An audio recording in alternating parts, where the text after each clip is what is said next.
Hi, I'm Sarah Honey, and we are now in the project execution phase of the class. I want to talk to you today about communication and the benefits of using your soft skills throughout this project.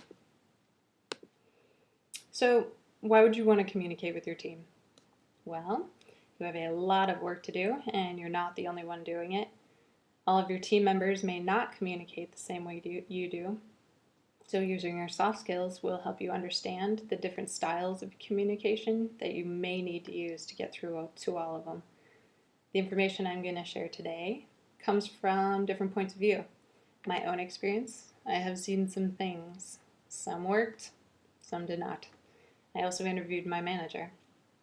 I read up on some different techniques that I think may be useful to you as a leader as well.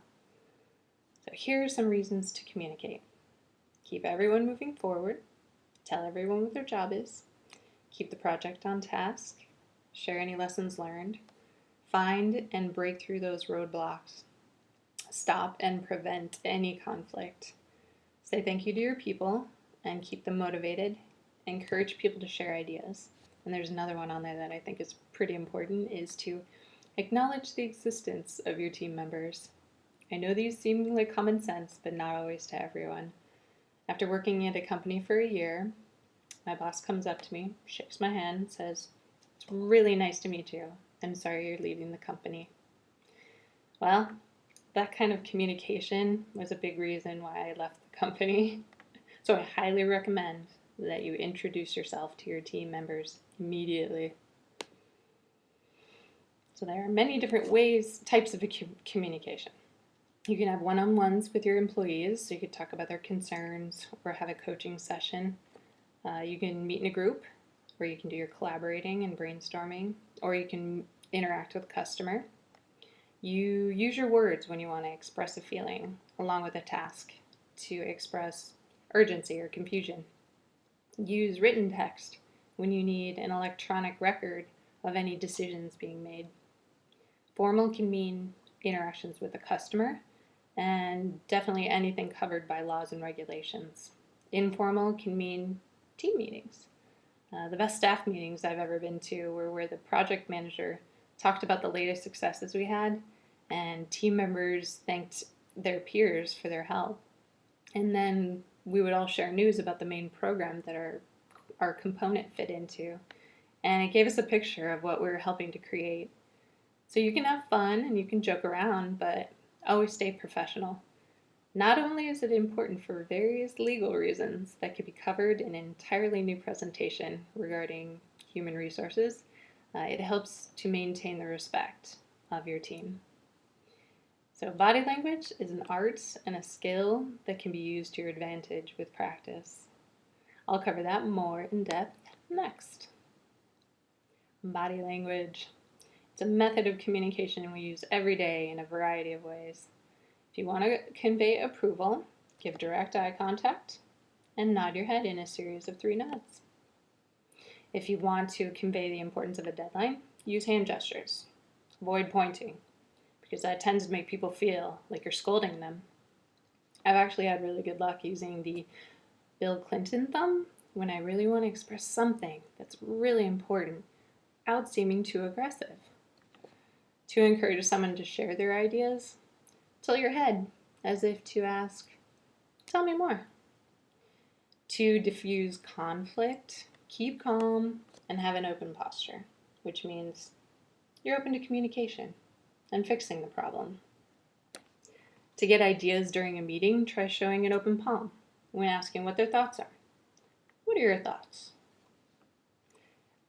To display authority or confidence, spread out and take up as much room as you can. Put your arms behind your head and lean back. You might want to give it a try now, just to see how good it feels. It feels pretty good. It's a good stretch. So by paying attention to others' body language, you might be able to tell if they're comfortable sharing their ideas, or if they're even comfortable in a group, or they prefer one-on-one, and then you can adjust your interactions with them. So this is a guide on how to talk to an engineer, or anyone else for that matter. I'll start off by saying that I am a grade A introvert. I recharge by being alone, but I've evolved into being more outgoing thanks to my many extroverted mentors. So here are a few things I've learned over the years. Ask questions and listen carefully to the answers. Start with introducing yourself if you haven't already. That's very important.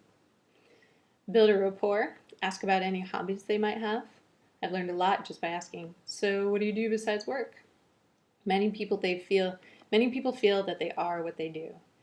Learn what they're passionate about and find a way to use that to benefit the project.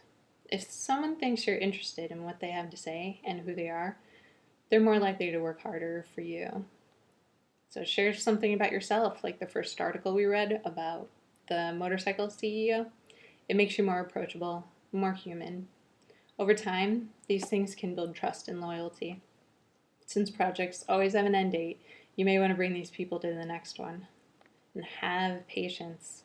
Some people take a while to warm up. If that's the case, stick to work topics and ask if there are any roadblocks that you can clear for them. If they don't warm up, that means you have a serious worker on your hands. If you keep their path clear, they could be one of your most efficient performers. Sometimes you find a real talker. You must learn the very important skill of breaking off a conversation. You can chat for a while, but we all still have work to do. The method that works best for me is to abruptly change my posture, like standing up and saying, well, I'm glad I had a good chance to chat with you. I'll get back to you when I clear up that issue. Let me know if anything else pops up. Talk to you later. Whatever works for you.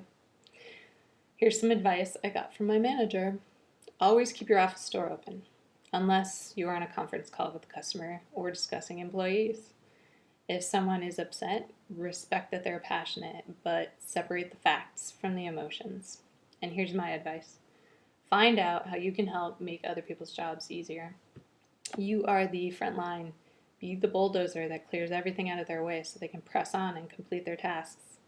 So how do I know any of these things work? Well, number one, I'm an engineer, and they've worked on me.